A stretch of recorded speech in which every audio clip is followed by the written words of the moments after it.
a BlackBerry Venice. Looks like an evaluation unit. So us being us, I thought let's take a look. Let's see what this device can do. Let's take a look at the hardware. I know there's a lot of you out there that are kind of interested in having a BlackBerry device running Android. So jumping right into it, if we're looking at the device, one thing we noticed right away is it looks to have tap to wake. Go right into the device.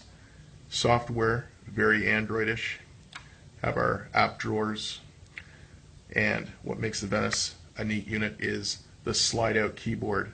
And just like a BlackBerry Passport, it also reads with a biometric sense touch, so you can actually swipe up and down. This would be great if you were looking at websites, reading documents. You could just simply use your fingers to slide up and down and go through your documents. We noticed something else that was kind of neat, and whether or not this stays in the final software, again, I have to stress this is an evaluation unit that made its way into our channel. But as you'll notice, BlackBerry Hub, Google services, and global or universal search on the device. And if it works like other BlackBerry 10 devices, this should allow you to search the web, search for contacts on your device, search documents, almost anything within the device. So I think this is a great improvement, great way to go through and find information. You'll notice on the screen we've got our Google search bar at the top.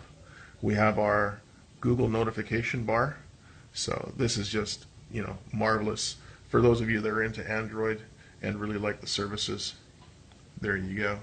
Spin the device so you can see where some of the controls are. So you've seen the slide out keyboard.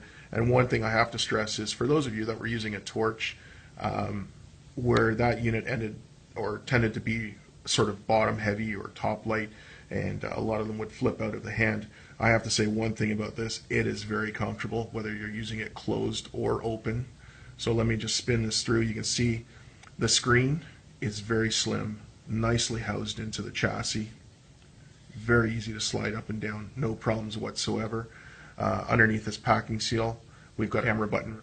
On the opposite side, we have your volume rockers and your convenience key in the center, smart action key. So BlackBerry users would be very akin to how this device is laid out. Across the bottom, we've got our micro USB port. We've got a 3.5 millimeter headset jack. If we scroll across the top, you'll have micro SD. Looks to be, you'll probably use a pin to eject it, and your SIM card tray. I'm assuming this would be a noise canceling microphone, or it could just be a microphone for picking up audio at the top. And across the bottom, I don't really see a microphone jack, but the one thing I do see, this huge speaker grill. We haven't been able to test this, but if you take a close look, I mean, that is, assuming that's a full-fledged speaker underneath the housing, I'm assuming that would be quite loud, just like most BlackBerry devices. And obviously earpiece across the top. Not sure if there's anything embedded or hidden into those ports as well. And if we scroll over onto the back, the one thing you notice right away is that huge camera bezel. But I hope you like this video. Hopefully it gives you a little bit more information on this device. Truly hoping that we get this into the Canadian market. Again, this is an evaluation unit. We were lucky enough just to get our hands on it, and it's going to be going back on its way to where it's supposed to be.